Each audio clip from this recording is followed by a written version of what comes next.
जेजून म्हणलें, सगळीं तुमी कोश्ट कोत्तात आनी व्हड भार घेवन आसात ती म्हजेशी येयात आनी हांव तुमकां समाधान करतलों.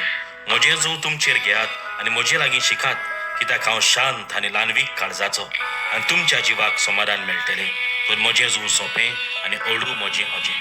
वे बाबड्यानो, सगळ्यांच्याच आमच्या जिवितान भार आसा, खुरीस आसा, कोश्ट आसा, त्रास आसा. एक एकदां जिवीतूच एक भार जाता. तेन्ना कितें करचें आनी कोणा लागीं वचचें? जेजू लागीं वचचें. कित्याक जेजूनच आमचो खुरीस आपल्याचेर घेतलो, आमचो भार आपल्याचेर घेतलो आनी ह्याच खुर्साक वेंग मारून, खुर्सार मरून आमकां स्वर्गीची दारां उगडलीं. म्हणटच आमच्या जिवितान भार येता तेन्ना, आमच्या जिवितूच एक भार जाता तेन्ना आमी जेजू लागीं वचुया. जेजूक सांगुया आमचे कोश्ट, आमचे त्रास, आमचे आटे बिटे कितें आमी भोगतां पळय तें, आमी पिडा भोगतां, कितेंय भोगतां तें आमी जेजूक सांगुया. आनी जेजू आमच्या सांगाता ही कोश्टांची वाट चलतलो आनी आमचो भार उणो जातलो. जेजू सांगाता.